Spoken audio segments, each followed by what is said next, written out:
Hi friends, നമ്മളിവിടെ കാണുന്ന വീഡിയോയിൽ ഒരു സ്വാമി തൻ്റെ ഭക്തനെ കൈകാര്യം ചെയ്യുന്ന കാഴ്ചയാണ്. കൂടെ ഉണ്ടായിരുന്ന ആശ്രിതരും അവിടെ ഉണ്ടായിരുന്ന ഭക്തസ്ത്രീകളുമൊക്കെ സ്വാമിയെ തടയാൻ ശ്രമിക്കുന്നുണ്ട്. പക്ഷേ സ്വാമിക്ക് ദേഷ്യം കൺട്രോൾ ചെയ്യാൻ കഴിയണില്ല. എനിക്കിത് കണ്ടിട്ട് പറയാനുള്ളത് അവിടെ കൂടിയിരിക്കുന്ന മണ്ടന്മാരായ ഭക്തരോടാണ്.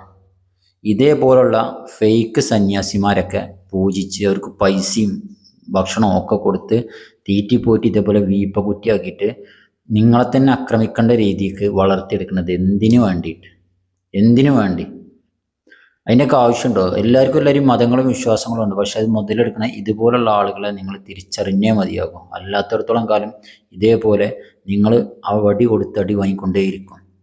ഹായ് ഫ്രണ്ട്സ്, നമ്മളിവിടെ കാണുന്ന വീഡിയോയിൽ ഒരു സ്വാമി തൻ്റെ ഭക്തനെ കൈകാര്യം ചെയ്യുന്ന കാഴ്ചയാണ്.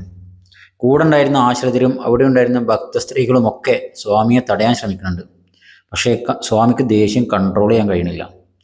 എനിക്കിത് കണ്ടിട്ട് പറയാനുള്ളത് അവിടെ കൂടിയിരിക്കുന്ന മണ്ടന്മാരായ ഭക്തരോടാണ്.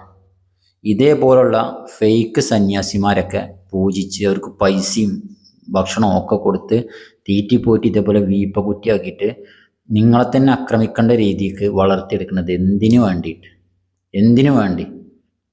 അതിൻ്റെയൊക്കെ ആവശ്യമുണ്ടോ? എല്ലാവരും മതങ്ങളും വിശ്വാസങ്ങളും ഉണ്ട്. പക്ഷെ അത് മുതലെടുക്കുന്ന ഇതുപോലുള്ള ആളുകളെ നിങ്ങൾ തിരിച്ചറിഞ്ഞേ മതിയാകും. അല്ലാത്തടത്തോളം കാലം ഇതേപോലെ നിങ്ങൾ ആ വടി കൊടുത്ത് അടി വാങ്ങിക്കൊണ്ടേയിരിക്കും.